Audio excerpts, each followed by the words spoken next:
A middle-of-the-night assault on a California power station has one former regulator claiming it's a terrorist attack. Welcome to your Wednesday lunch break. I'm Sarah Murray.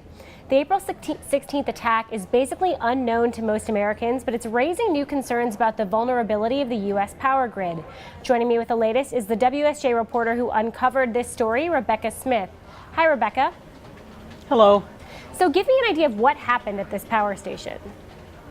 What happened was really unprecedented. In the dead of night, a small team of gunmen attacked a U.S. power substation near San Jose. So it's a substation that feeds power to Silicon Valley.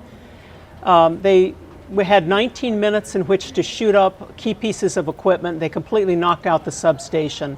And the fear now is that if they were part of a larger group, it would be possible to hit multiple substations and theoretically bring down the U.S. grid. That is really incredible. Do they have any idea who is responsible for this? Well, the FBI isn't talking for obvious reasons. They still haven't made any arrests. So we don't really know if they have a theory. People who were privy to the investigation in earlier periods say that they really didn't seem to have any good leads. So we hope that's not the case. We hope they'll catch the people. Now, one of the people who's raising alarms about this is John Wellinghoff. He was the chairman of the Federal Energy Regulatory Commission at the time. Why is he speaking out now?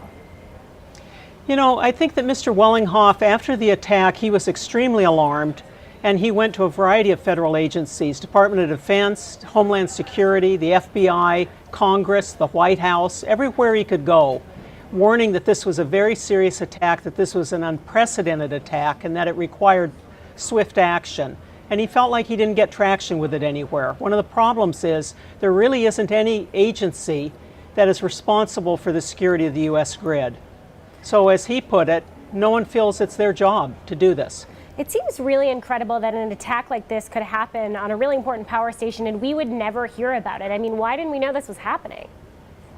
If you go back and look at the reports that came out at the time, there were a couple TV stations went down because following the attack, there was a call for energy conservation in Silicon Valley. So there was a little bit of public awareness that something had happened to this substation.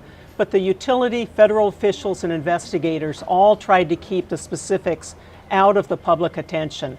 They didn't want to attract copycat attacks, and I think they really didn't want to telegraph to our nation's enemies that we have this vulnerability.